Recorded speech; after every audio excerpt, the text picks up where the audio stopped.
And welcome back, my Sneepsters. We are doing another little Settlers of Catan review. We're 3 out of 5 in our placement games. We're cracked. We're cracked. And if you look at this board, the first thing that you'll notice is that there's like only 2 good ore spots and there's 3 good wheat spots. And I think what first does makes a lot of sense. You're just taking the best roads. You're getting guaranteed brickport wheat. You can expand to both of these places even if you lose the 510. It makes sense.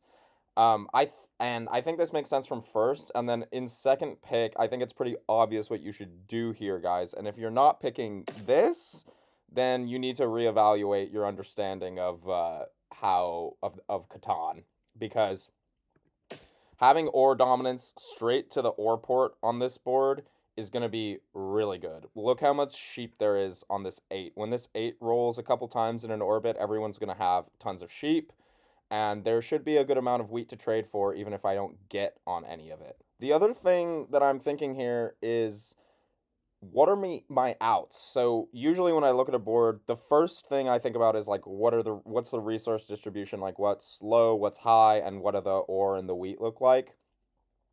But then the second thing you should think about is what are your outs. And I think there's a solid chance here that I get this 6-3-11, because I think the next 4 picks off the board are probably going to be something like the 2 wheat spots down here, and then this 9-4-11. So that's 3. And then I was like, well, is someone really going to take this 6-3-11 paired with like either 8-4-3 or 5-9-10? And I didn't really think so. I think that like it's more likely that someone takes like this 9-10-2 if this 9-4-11 goes, or if this 5-4-11 is open and this 9-10-11 goes, then probably the 5-4-11 goes. So that was kind of my thought process here, but that's not exactly how it played out, as you guys are probably aware. So this makes sense. And then blue does this, and I don't know. I don't know what these players are thinking. What is this setup? It's terrible. It's terrible. You could have had 8-4-3, 9-4-11. Come on, man. Or 9, I don't know, man. Whatever. And then next, red or black takes this, which I think makes a lot of sense, and we get what we thought we were gonna get. So we point towards the wheat. We're building towards it. And this setup is really good. We have a ton of production. Our hand is going to be awkward without the wheat, and I've said this before, but when you have a lot of production, you don't need to worry about it that much. And I'm going to get on wheat. I'm going to get on this ore port, and I'm going to have a really nice time. I'm going to have a nice time. Red takes this, which I think makes a lot of sense. Red could have like tried to like do something in here, but I think that just getting the sheep is better. Honestly, I don't know. Maybe red should have taken this 9-10-2 here. Coordinated nines. A 4 rolls. So blue got what they wanted. You know what I mean? Blue got these open settles here. So, and then a 10 rolls, giving black brick, and we just drop our road, right? Like we're not going to this ore port first, we're building to the wheat first. It's the 3-1, it's the most flexible port. So I think it's clearly the 4-11 here. An 8 rolls, giving everyone sheep but me. And black drops their road. Another a big 3 for us rolls right there. So we get the sheep that we need to settle. Now we just need like a 6 and to try to trade for the wheat, which we probably will be able to do with the ore, is kind of what I'm thinking.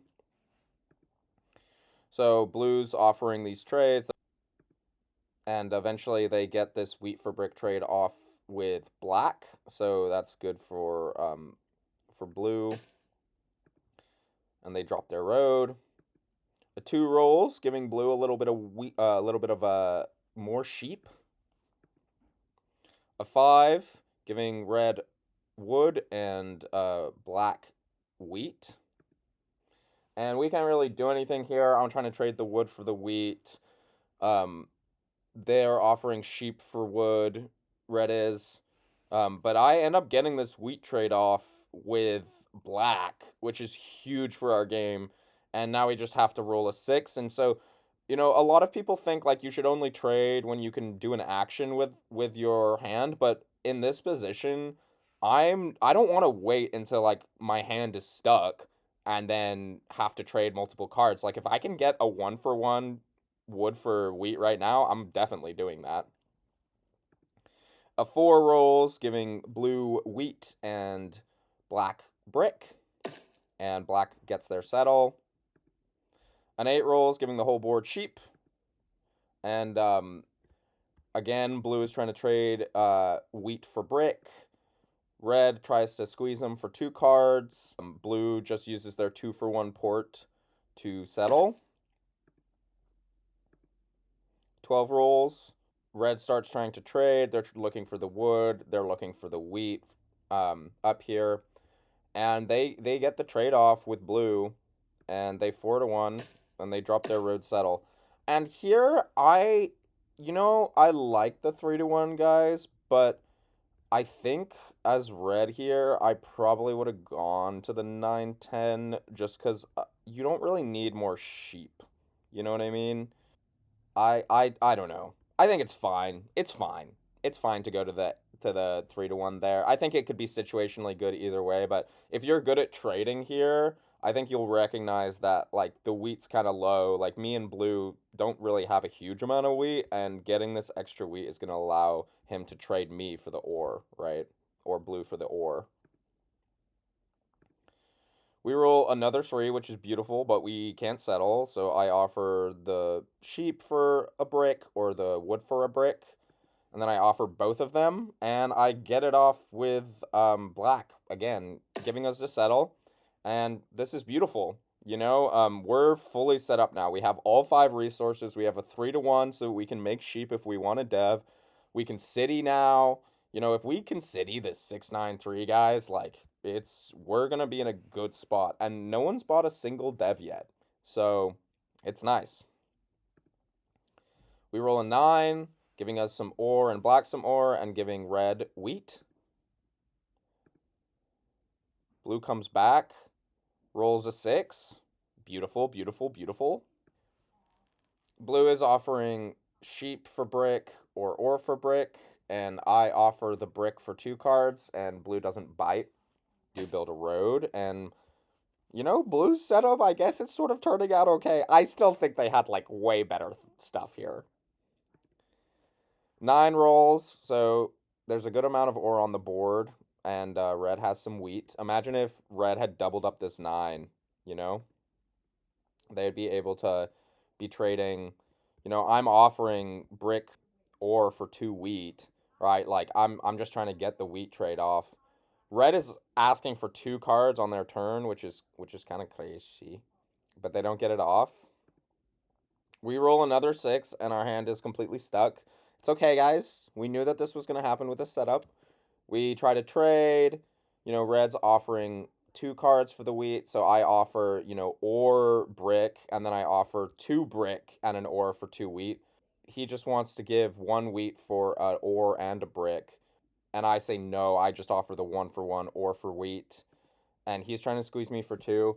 And like I could give the 2 here, like I could just to accumulate wheat in my hand and try to roll a 4, but I would rather do that after I roll a 4. I mean, this trade is just too good for red, I think. I just don't want to give red that good of a trade, but I do really want the wheat, obviously.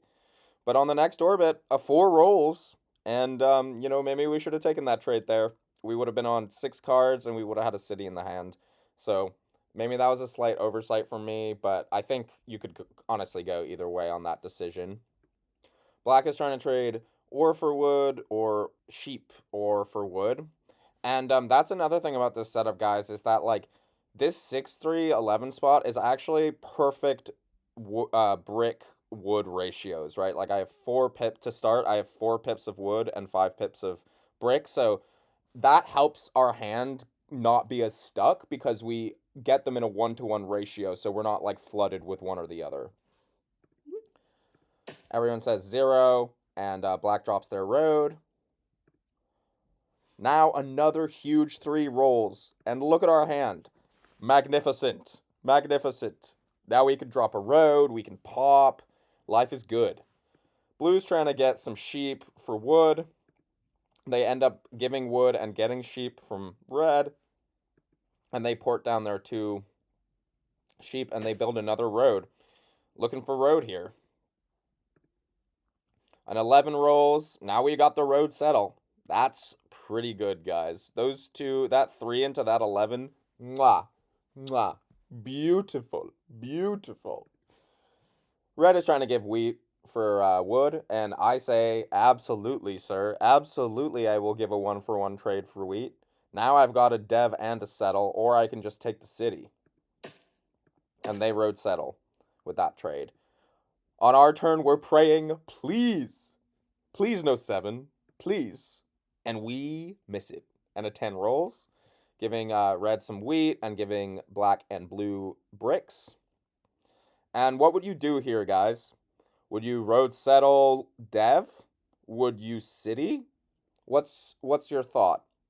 And I just decide here, I'm just going to city because, and the reason why is because I just need to get 3 or with a 6 roll or a 9 roll, and I can road settle on the ore port. And that makes this city like a really, really good, right? And also, I already have the 3-to-1. I just want to get my production up. I don't really need the ore port that bad.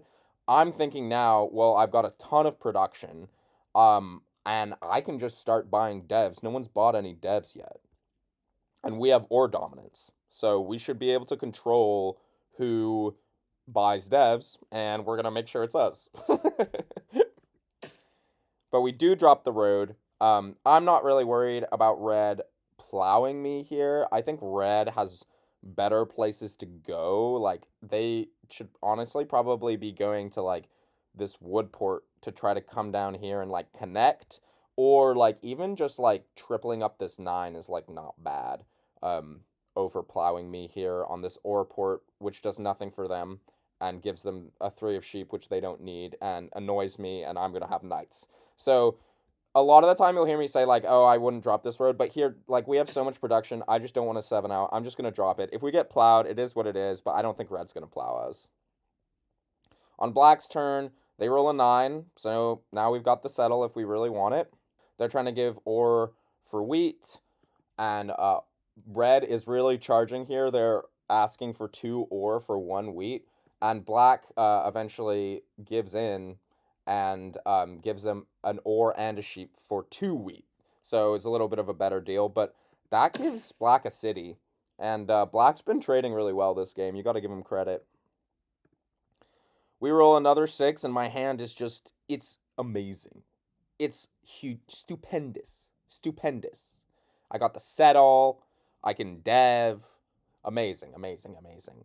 Blue's trying to trade for sheep and wheat, offering wood. And red offers another 2-for-1 trade, so they're just always offering the 2-for-1s. They offer wheat, and then blue asks for sheep for the wood and the ore, and they get that off with red, and that gives them their settlement. Another 9. So red's hand is like flooded with wheat here, and I'm thinking like there's gotta be a way for me to trade for some of this wheat. So red is offering wheat for ore, and I like am sort of thinking too long about this. I don't really want to give it to them 1-for-1 and just like give them a city, because I just saw that they got those ore trades.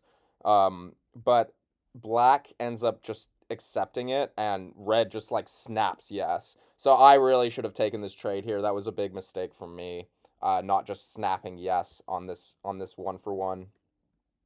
And red gets their city. So it's a pretty even game right now. Like, I've got a city, but red also has a city.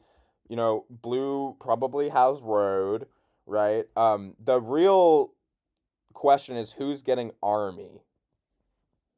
On our turn, I'm praying again. Please, please don't roll a 7. And we dodge it again. And in fact, we hit a 3, dude. And oh my gosh, what should we do?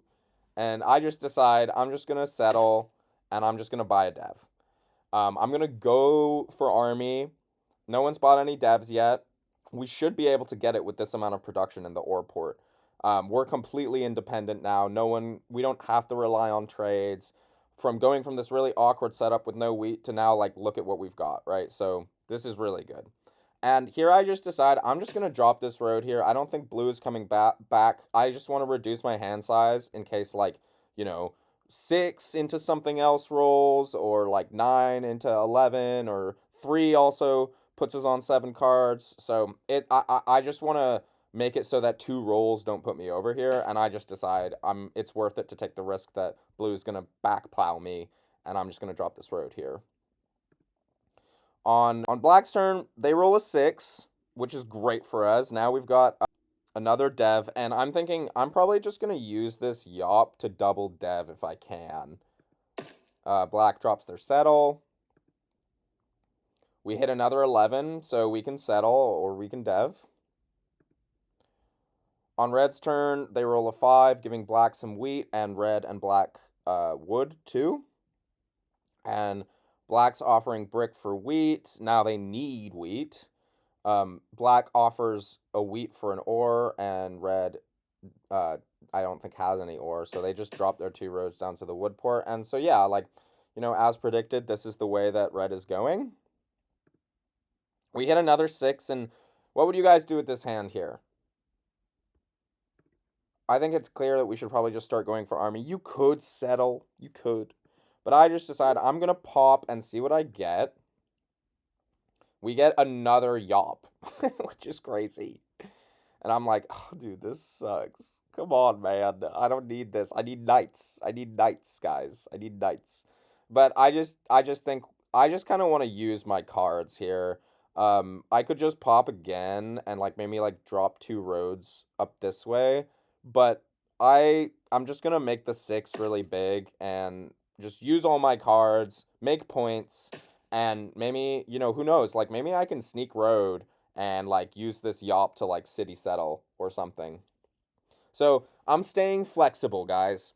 You've heard me talk about this before. Playing flexibly is a really good way to play because it allows you to respond to what your opponents are doing. No one has bought devs yet, right? So I'm staying flexible. I can buy devs. I can take road. No one's taken road, right? Like, blue's setup is kind of weak. Like, we are better on this 11 than them. This 3 is kind of like even for us, and if people slack on taking road, like, I can definitely take it.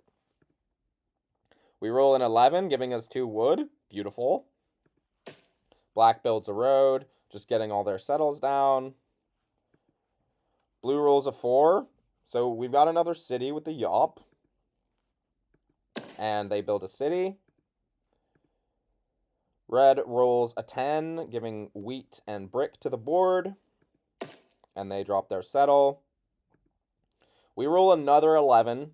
And, here, guys, you could yop for the city, putting us on 7 points. But I think, like, we should just be able to get army here. And if I get army here, I'm on 8, right? And I can save the yop to try to win. And I just decide I'm just going to pop. And thankfully, we get a knight. I'm kind of saving this yop so that my hand's not stuck. So here you could, like, city. You could, like, take, a wheat sheep and dev twice.